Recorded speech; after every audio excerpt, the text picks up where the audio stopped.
Hi, this is Andy Henderson, Sherpa Guide from Forward Thinking. Meaning or money? What is it that you focus on? So today I'm going to be talking to you about a little update really on what the latest thinking is regarding meaning or money. What is it we focus on in business? As a business owner, where do you spend your time focusing? What do you spend your time thinking about? What do I even mean by focusing on money or meaning? Well, I was reflecting over the weekend. A customer that I worked with not too long ago, I still work with them now. I do this thing called Success GPS, right? So I go into a business and I work with the board of directors and I help them get clear and I help them map out the whole business journey for the next 3, 5, 10 years. And it really gets people excited. But before we get to that point, there's got to be a conversation, hasn't there? There's got to be a conversation about, what are we doing? Where are we going? What's going on? Because, if someone's going to reach out and talk to someone like me, it means there's a problem somewhere. And typically, the problem that people come to me with is the business feels like Groundhog Day. It's not making progress. It's not moving forwards. It feels boring. It feels soul-destroying. It feels isolating and a little bit insular. And what typically happens is that in the absence of a strategy or a structure or something that's taking us forward, something that's exciting us and moving us to another place, something that's helping us feel like we're making progress. What happens is if none of that's there, we concentrate on the lowest common denominator, and that tends to be money.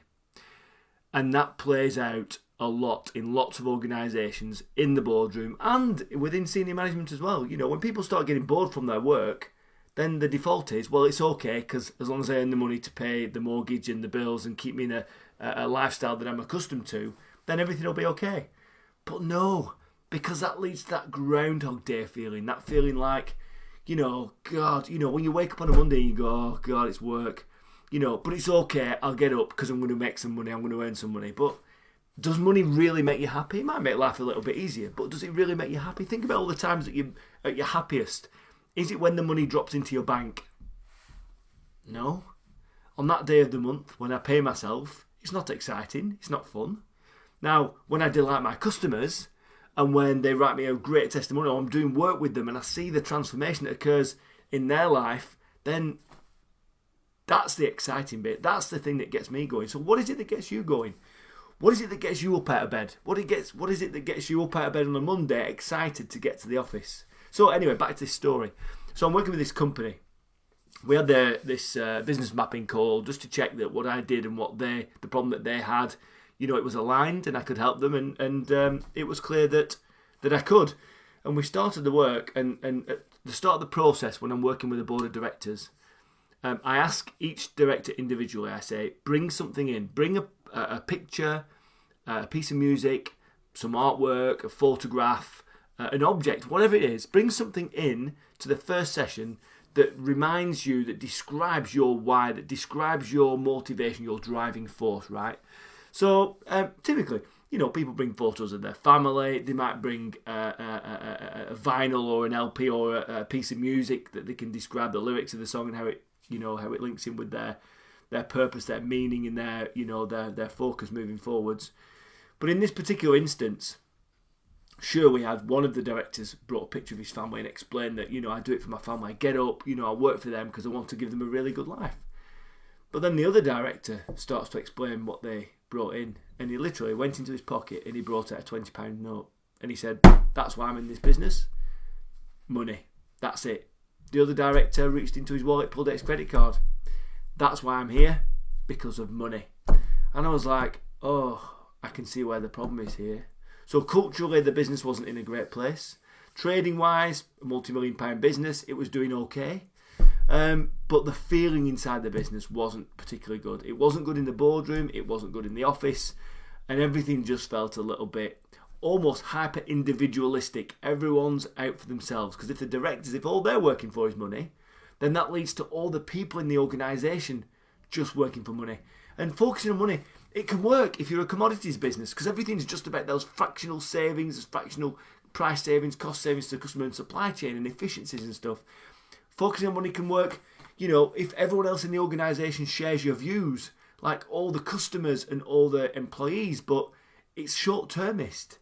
Because if everyone just focused on themselves, the culture would be toxic, no one would get anything done, and everyone would just be taking stuff.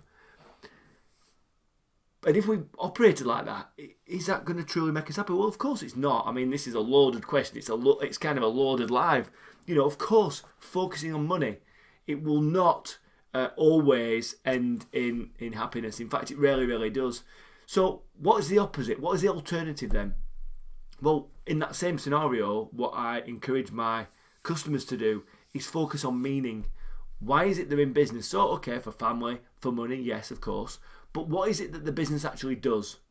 So when you dig into that, well, we supply widgets, or we do X, or we do Y. Well, it's not really. So you might supply a particular service, or you might supply a particular product. But what is it that product enables the customer to be more of, to do more of, to be more efficient, to be happier, to be more fulfilled, whatever it is?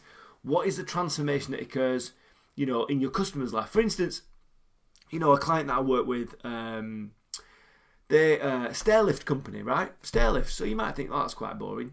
Not at all. But it is if you just turned up every day thinking, well, I'm only here for the money. Because you'd just be running around the UK just nailing stairlifts to walls. And that's where they got to. They got to that feeling of, well, God, it's boring this. We're just engineers just running around nailing stairlifts to walls. It's what we do. But when you concentrate on the meaning, what is it that we really do? Well, if you focus on the kind of client that you work with, the dream customer, think of that client when they receive your service. Where are they at? Where are they before they receive your service? So if you're fitting stairlifts, there might be a customer that they're struggling walking. They're in pain all the time. They can't get upstairs. They might be losing their dignity, their independence, their pride. They might be a burden on their family. Now, if you supply a stairlift and it enables them to get up off the settee, get upstairs without getting out of breath, get changed, there's no risk of them falling because they're in the stairlift, so there's no risk of them feeling like they're a burden on the family. So they get their independence back. They get their dignity back. They get their pride back. They get their active life back.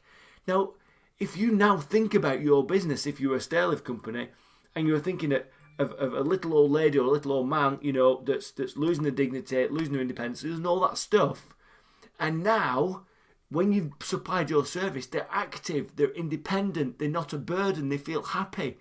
Imagine that transformation. Now that has meaning. That is not just about us and what we can make from the business. It's about creating an impact in the world. And if you focus your time not concentrating on money, but concentrating on meaning, on the impact your work creates in the marketplace, not only are you going to feel better, but you're going to get more of the right kind of clients as well, which is amazing, isn't it? So how can a conversation about focusing on meaning or money lead to then a conversation that actually, if you do this right, if you focus on the right things, you're going to bring in more of the right kind of clients? It's true. If you focus on delighting your customer, if you focus on the transformation that occurs in your customer's life once you deliver what you do, so think about where they are before, think about where they want to be afterwards, and think about how you make that transformation. It changes your mindset. It changes your employees' mindset, because if they see you focus relentlessly on that customer, they're going to start feeling the same, as long as you're looking after them as well, because let's face it, we need to look after our employees. If all they're doing is in the business just to get the paycheck, well, that's a bit shit, isn't it? If they just turn up for work just to get their money every day, just to get the pay every day at the end of the month, do you not want to inspire more than that as a leader? Bloody hell, I do. I want to motivate and inspire these people to be bigger, better, to be greater, to be more full of gratitude, more giving, more focused on delighting the customer, focused on that customer journey. That's where I want my employees to be. And of course, we've done that in my previous work that I did in the IT company. We did that. We created belief. We created a high-performing team. We focused on delighting the customer, specific type of customer, and we did. It wasn't about money, but guess what? The money came. We focused on meaning over money. We focused on impact over income. We focused on relationships over revenue. We focused on purpose over profits. And of course, you need to have an eye on all the profits and the numbers and stuff.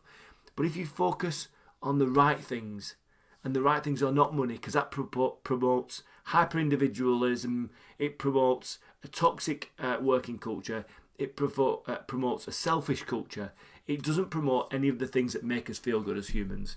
So what do you focus on in your business? Is it meaning or is it money? If it's money, do you not want to change that? If you do, you can hook me up. Just comment. Just get in touch with me, and we'll talk about how I can get the whole business focused on meaning and impact and purpose and relationships first and foremost. Because if you focus on those things, the money will always knock on your door. So that's Sherpa Guidance. I think it's episode 123 or something. It's a really important concept, and it's one that even if you're an employee and you're watching this, ask yourself, what am I focused on? Am I focused on things that make me happy, fulfillment? Am I focused on delighting the customer? Am I focused on that transformation? Am I excited about it? If you're just turning up to work for money, I'd find something else to do, because it's not a source of long-term happiness whatsoever. Okay, guys, so I'm Andy Henderson. I am your Sherpa Guide, sometimes on Mondays, Wednesdays and Fridays. If you like my content, if you want to know more about what I do, just hit me up in the comments and or send me a direct message, and we'll arrange a time to talk. So have a great week, everybody, and see you very, very soon.